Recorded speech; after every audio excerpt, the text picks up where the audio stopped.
ان شخصیتوں میں سے تھے کہ جنہیں اللہ تبارک و تعالیٰ نے درد دل عطا فرمایا اور دین کی فکر اور اہل دین کی محبت و عظمت اور ہر دینی مسئلے کے لیے قلب کی بے چینی اور اضطراب اور اس کے حل کے لیے حکمت اور شجاعت کا آمیزہ سبحان اللہ کہ اللہ تبارک و تعالیٰ نے نہ جانے کتنے فتنے، کتنے جھگڑے، کتنے مسائل ان کی حکیمانہ، مدبرانہ اور بہادرانہ حکمت عملی سے اللہ تعالیٰ نے دور فرمایا۔ بے شک ہم جب کبھی صرف اسلام آباد نہیں، راولپنڈی نہیں، بلکہ پنجاب کے کسی بھی علاقے میں کوئی مسئلہ ہمارے سامنے آتا تو ہماری پہلی نگاہ حضرت مولانا قاضی عبدالرشید صاحب رحمۃ اللہ علیہ پر پڑتی۔ سبحان اللہ چھوٹے سے چھوٹا مسئلہ بھی وفاق کی خدمت کے دوران کوئی چھوٹا سا بھی مسئلہ پیش آتا تو ان کے سپرد کر کے یہ اطمینان ہو جاتا کہ انشاءاللہ جو ممکن حل ہوگا وہ ضرور ہوگا۔ سبحان اللہ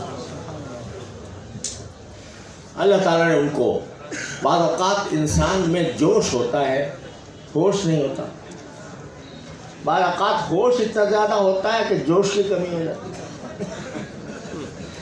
لیکن اللہ تبارک و تعالیٰ نے انہیں جوش اور ہوش دونوں سے نوازا سبحان اللہ اور اس کی وجہ سے الحمدللہ ہمارے جماعت کے علماء دیوبند کے تمام اکابر کی نگاہ ان کے اوپر رہتی اور ان کے مشورے کو انتہائی الحمدللہ اہمیت حاصل ہوتی تھی اور یہ خیال ہوتا تھا کہ ان کو جو کوئی کام سپرد کر دیا جائے تو انشاءاللہ وہ اللہ تعالیٰ کی رضا کے مطابق ہوگا۔ تو صدمہ تو اس بات کا کہ آج وہ چہرہ مجھے اس ادارے میں نظر نہیں آ رہا۔ اللہ تعالیٰ ان کے روح پرفتوح کو اپنی رحمتوں اور برکتوں سے سیراب فرمائے اور فرماتا رہے۔ انہوں نے جو خدمات دین کی انجام دیں، علم دین کی انجام دیں، مدارس کی انجام دیں، اللہ تبارک و تعالیٰ انشاءاللہ ان کو وہاں پر سرخ روئی اور اپنی رحمتوں سے نوازے گا۔ لیکن ساتھ ساتھ یہ بات بھی ہے کہ ہماری خواہشوں اور ہماری تمناؤں پر یہ نظام نہیں چل رہا۔ یہ نظام اس ذات باری تعالیٰ کے ہاتھ میں ہے، اس کا حکیمانہ فیصلہ ہوتا ہے اور اس وقت اللہ تبارک و تعالیٰ جس بارے میں کوئی فیصلہ فرما لیتے ہیں تمام حکمت اسی میں ہوتی ہے اور ہماری خواہشیں اور تمنائیں اسے لوٹا نہیں سکتی۔ اگر انسان کی خواہش، تمنا، قربانی کسی انسان کی وفات کو ٹلا سکتی تو یقین ہے کہ نبی کریم سرور دو عالم صلی اللہ علیہ وسلم کی وفات کو آپ کی زندگی کے ایک سانس کے مقابلے میں سارے صحابہ کرام اپنی جانیں قربان کرنے کے لیے تیار ہو جاتے ہیں کہ آپ کو چند سانس اور مل جائے۔ لیکن وہ صدیق اکبر رضی اللہ تعالی عنہ جو اذا جاء نصر اللہ والفتح کے نازل ہونے پر بیٹھے رو رہے ہیں، اور لوگ کہہ رہے ہیں کہ سورت تو ایسی نازل ہوئی ہے جس میں اللہ تعالیٰ نے فتح کی نبی سنائی ہے، اور یہ بوڑھے صاحب رو رہے ہیں۔ وہ کیوں رو رہے ہیں؟ کہ جب اللہ نے یہ کہہ دیا کہ فتح ہو گئی یدخلون فی دین اللہ افواجا، تو آپ کا مشن پورا ہو گیا، اب ضرور اللہ تعالیٰ ان کو اپنے پاس بلانے والے ہیں۔ بے شک وہ رو رہے ہیں، لیکن جب حادثہ پیش آ جاتا ہے اور فاروق اعظم جیسا انسان تلوار لے کے کھڑا ہو جاتا ہے کہ جو کہے گا کہ وفات ہو گئی میں اس کے گردن اڑا دوں گا، اس وقت ایک پیکر ضبط و تحمل، اس وقت صبر کا ایک مجسمہ دھیرے دھیرے آتا ہے، آ کے سرکار دو عالم صلی اللہ علیہ وسلم کی پیشانی اقدس پر بوسہ دیتا ہے اور کہتا ہے طبت حیا و میت،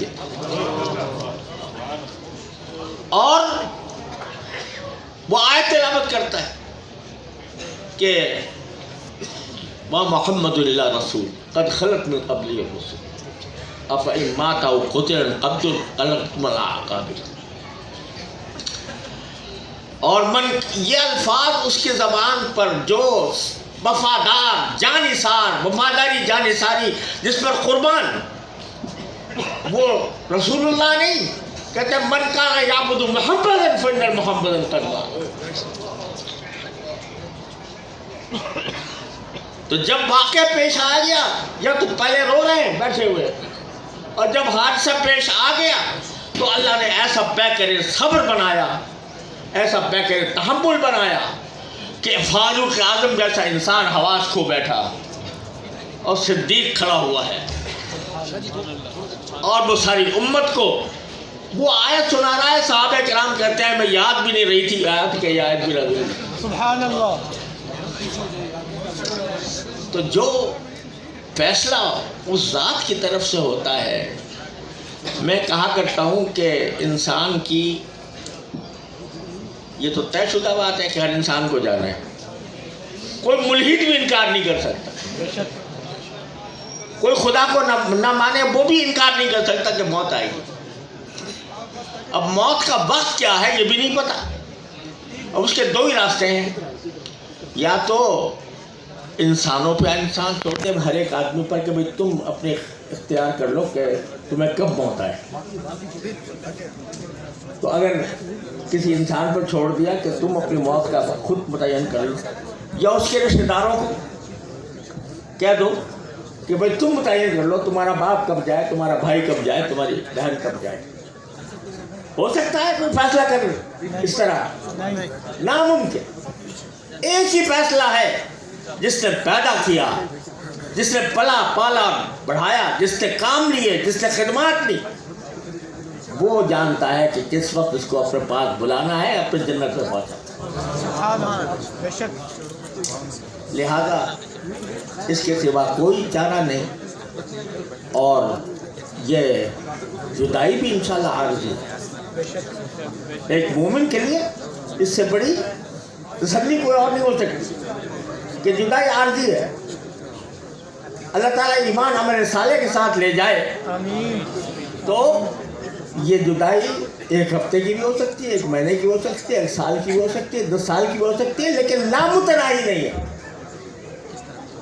یہ اللہ تبارک و تعالیٰ نے ایک مومن کو یہ تسلی دی ہے، کسی غیر مومن کو یہ تسلی نہیں ہے۔ بے شک۔ تو الحمدللہ یہ سنت الہی ہے۔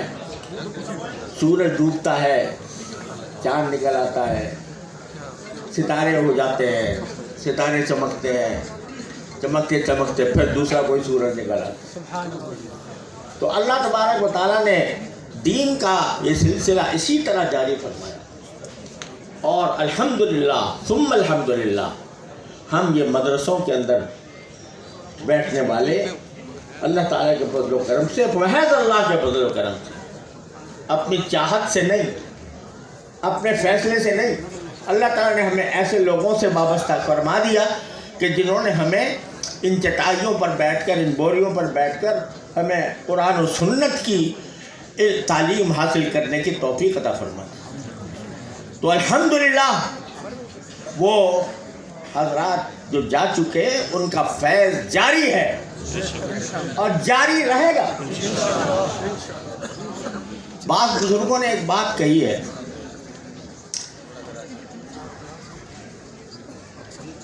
کہتے ہوئے بھی ڈر لگتا ہے، بعض لوگ اس کو غلط معنی بھی پہچان سکتے ہیں، لیکن ہے حقیقت۔ وہ یہ کہ بزرگوں کا فیض ان کی موت کے بعد، ان کی وفات کے بعد کم نہیں ہوتا، بڑھ جاتا ہے۔ سبحان اللہ۔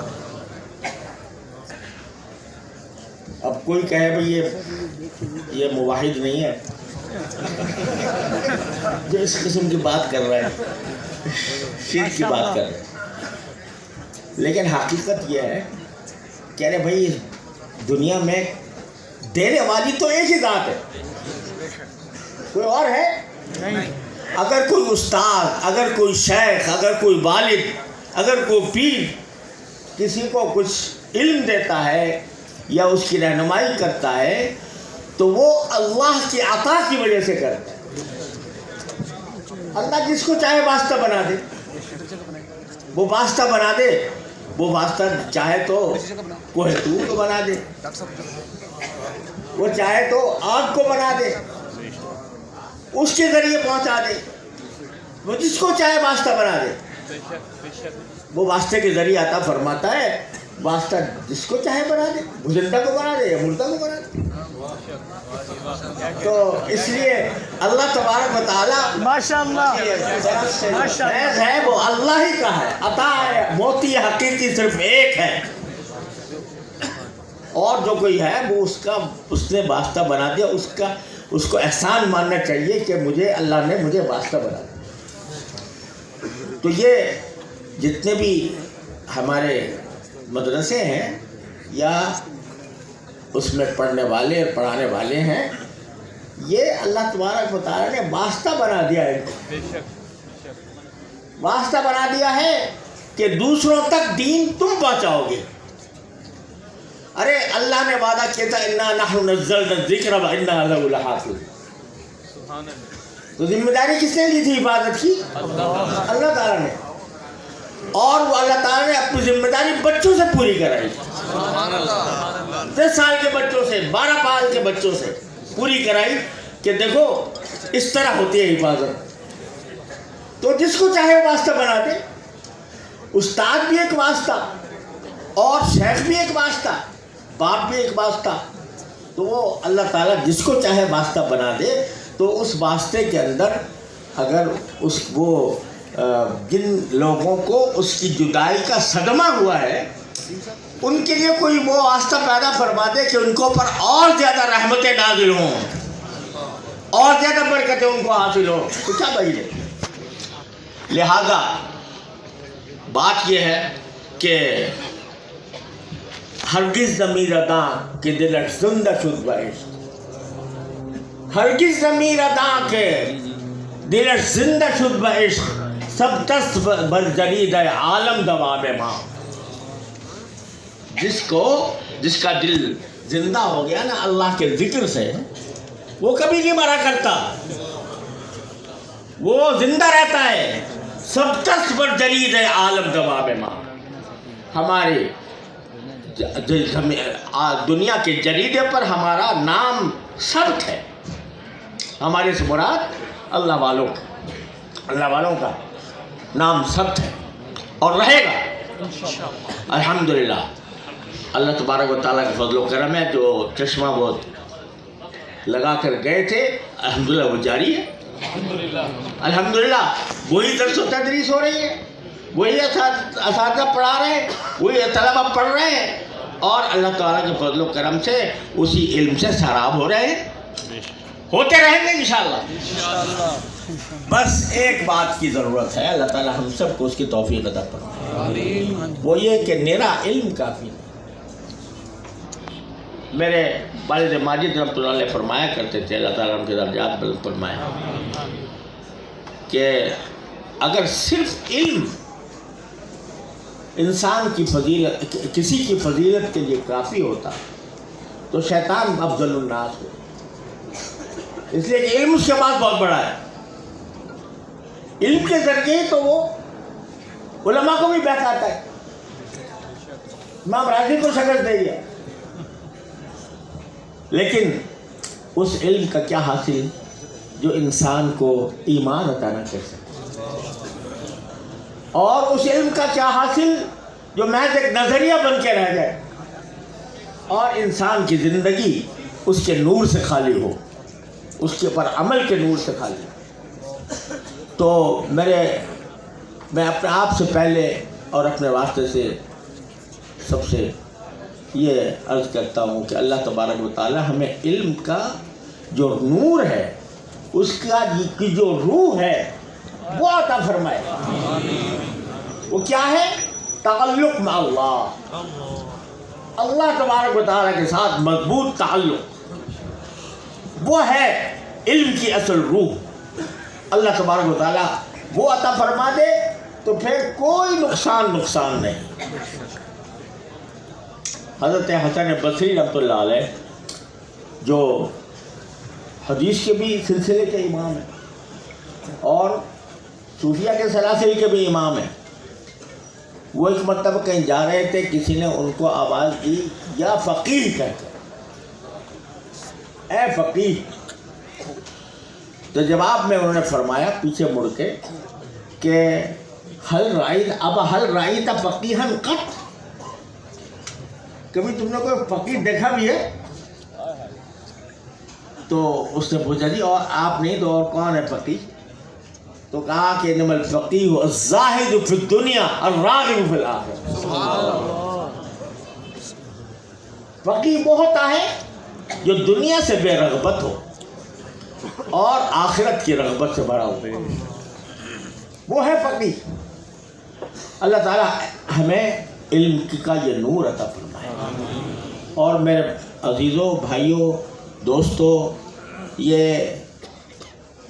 جو نور ہے یہ حاصل ہوتا ہے صرف کتاب سے نہیں ہوتا، صرف کتاب پڑھ لینے سے نہیں، یہ ہوتا ہے صحبت سے، اہل اللہ کی صحبت سے۔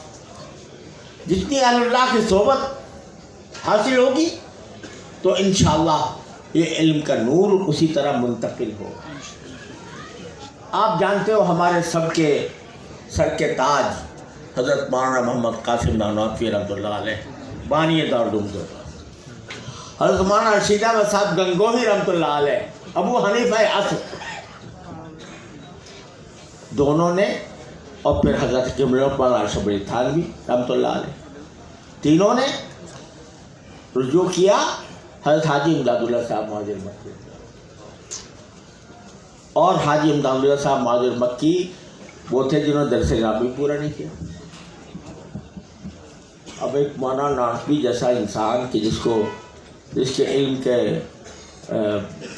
جس کو علم کا پہاڑ کہہ دو، علم کا سمندر کہہ دو، جو الفاظ چاہو استعمال کر لو، وہ ایک ایسے شخص کے پاس جا رہا ہے کہ جس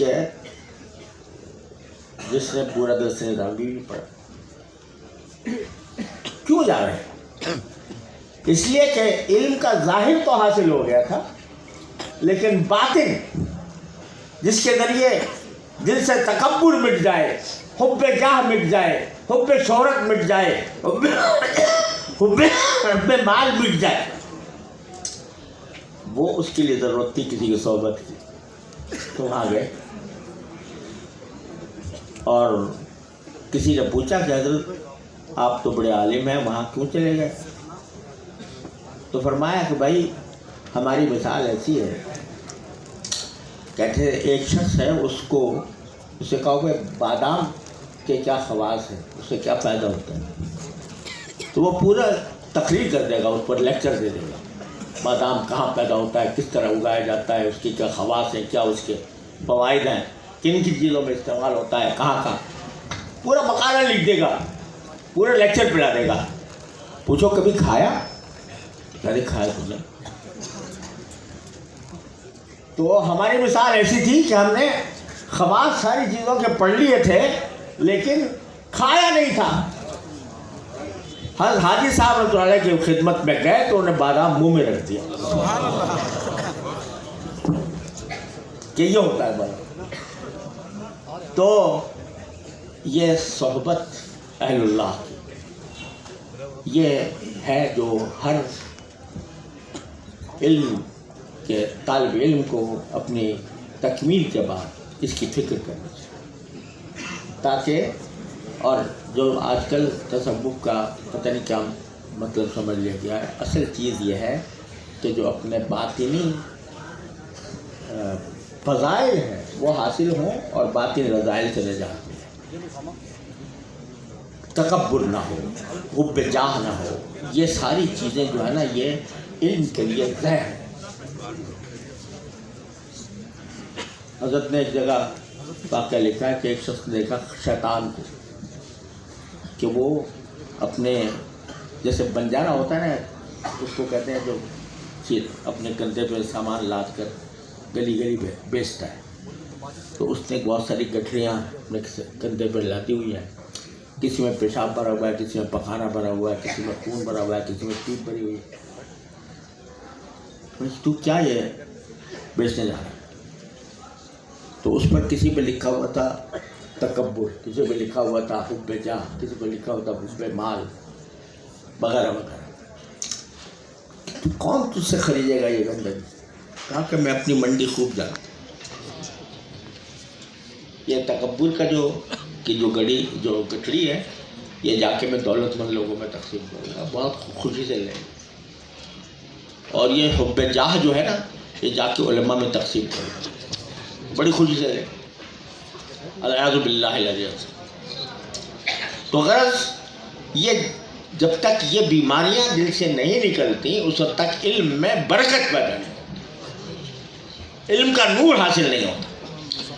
تو اب ضرورت اس بات کی ہے کہ اہل اللہ کی صحبت، اور یہ نہ سمجھو اہل اللہ ختم ہو گئے دنیا سے. قرآن کریم میں فرمایا یا ایھا الذین آمنوا اتقوا اللہ وکونوا مع الصادقین. اور امام راضی رحمۃ اللہ نے اس میں تفسیر کبیر میں اس کی تفسیر کرتے ہوئے لکھا ہے کہ یہ حدیث بڑی زبردست بشارت اس بات کی صادقین قیامت تک باقی رہیں گے، کیونکہ اللہ تعالیٰ کسی ایسی چیز کا حکم نہیں دے سکتے جو ناممکن عمل ہو. جب یہ حکم دے رہے ہیں کہ صادقین کے ساتھی بن جاؤ تو ان کا وجود رہے گا. ہاں کبھی کم ہو جائیں گے، ڈھونڈنے پڑیں گے، لیکن ملیں گے ضرور. بس یہ میری مختصر گزارش ہے. اپنی ذات سے پہلے مخاطب ہوں اور اپنے واسطے سے آپ سب حضرات سے اللہ تبارک و تعالیٰ ہمیں علم بھی عطا فرمائے، علم کا نور بھی عطا فرمائے اور اس پر عمل کی توفیق بھی عطا فرمائے. آخر دعوانا الحمدللہ رب العالمین.